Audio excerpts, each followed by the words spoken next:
ఓం శ్రీ గురుభ్యో నమః. దృష్టిం జ్ఞానమయం కృత్వా పశ్యేద్ బ్రహ్మమయం జగత్ అని శృతివాక్యం. దీని గురించి మనం ఇప్పుడు సవిస్తారంగా చెప్పుకుందాం. ప్రశాంతమైన జీవితానికై డబ్బు సంపాదించిన సంపదకి హద్దు లేదు. సుఖశాంతులు శరీరం ఉన్నంతవరకే అని గ్రహించగలిగితే జన్మ ధన్యమవుతుంది.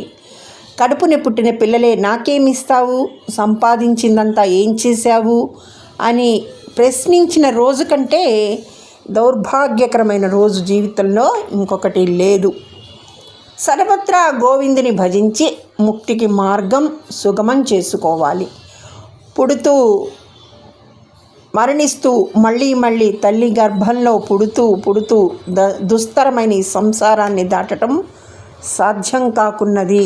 మురారి దయతో నన్ను రక్షించు.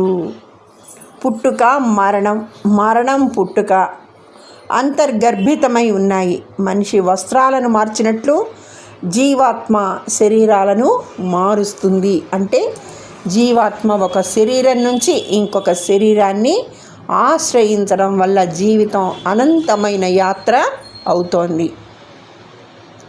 మరణం కేవలం దీర్ఘనిద్ర మాత్రమే. కర్మ వాసనలు జన్మలకు వెంటాడుతూనే ఉంటాయి. జనన మరణ చక్రం పరిభ్రమిస్తూనే ఉంటుంది. మనిషి జన్మ పాపపుణ్యాల మిశ్రమం. ఎన్ని జన్మలెత్తినా పరంధాముని దివ్యధామం చేరలేని జన్మ వ్యర్థం. వివేకం విచక్షణలతో చిగురించిన వైరాగ్యాన్ని పెంచి, ఓ తండ్రి, బ్రతుకు భారాన్ని మోయలేని నిస్సహాయుడిని, ఇంకా జన్మలెత్తి పరితపించే ఓపిక లేదు. పరంధామా, కరుణతో ఈ జన్మకి ముగింపు పలికి నన్ను నీ దగ్గరికి చేర్చుకో స్వామి అని ఆర్తితో తపనతో ప్రతి క్షణం నివేదన చేస్తే తప్పక స్పందిస్తాడు పరమాత్మ. నిజమైన యోగి దొరికిన వస్త్రాల పీలికలతో బొంతను తయారు చేసుకొని అది మాత్రమే ఉపయోగిస్తాడు. పుణ్యాలను అధిగమించి మనసును పరిపూర్ణ యోగంలో నియమిస్తాడు. బ్రహ్మములో లీనమైన మహాత్ముని చిత్తం పసిపిల్లవాని పిచ్చివాని మనసు వంటిది.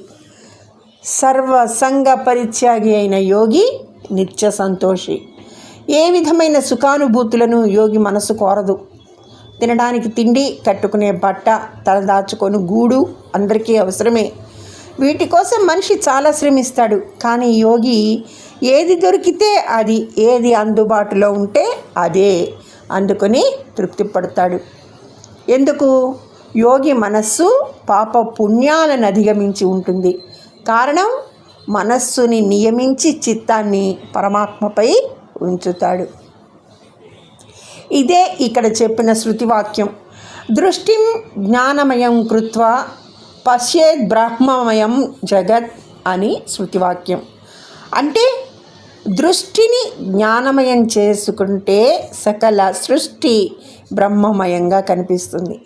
ఆ స్థితి పసిబాలుని స్థితి. దివ్య జ్యోతిస్వరూపమైన విశ్వాత్మ ప్రకాశం దర్శించగలిగినప్పుడు అంతా ఆర్ణవమైన ఆనందమే. అహం శబ్దవాచ్యుడైన పరమాత్మే మనలోని ఆత్మ అని తెలిసి నిర్వికల్పానందం అనుభవించవచ్చు.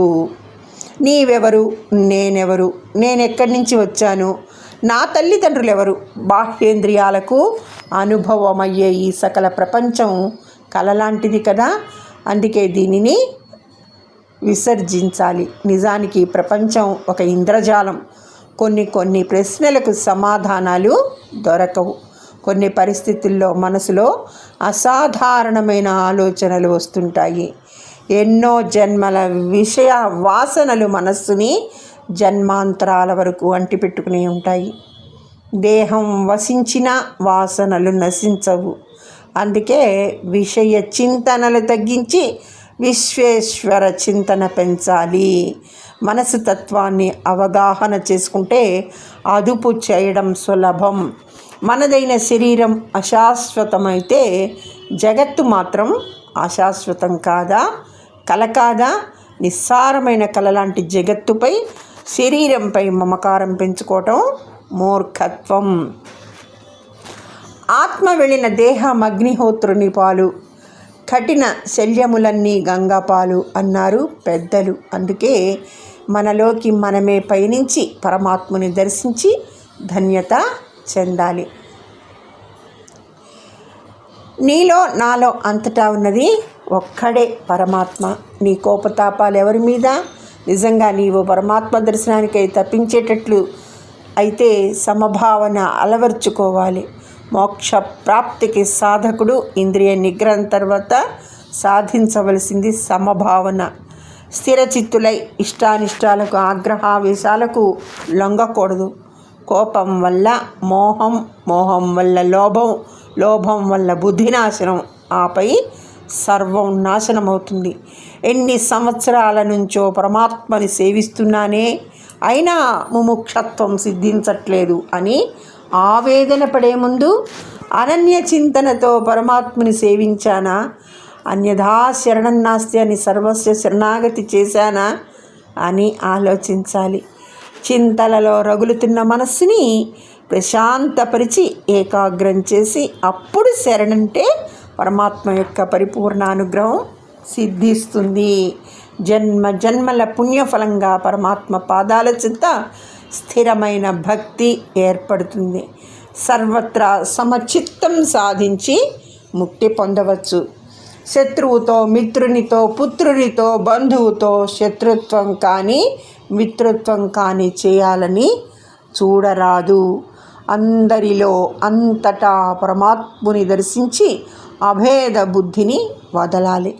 మిత్రత్వం వల్ల దగ్గరతనం, శత్రుత్వం వల్ల అగాధం మనుషుల మధ్య ఏర్పడతాయి. ఈ రెండూ కూడా మోక్ష సాధనకు ప్రతిబంధకాలు. చీకటి వెలుగుల్లా జ్ఞానం అజ్ఞానం జంటగానే ఉంటాయి. అజ్ఞానం వల్ల మాయకు లోబడితే అంతటా భేద దృష్టే. సముద్రం అలా వేరు వేరు కానట్లే ఆత్మ పరమాత్మ వేరు కాదన భేద దృష్టి మోక్షకారకం.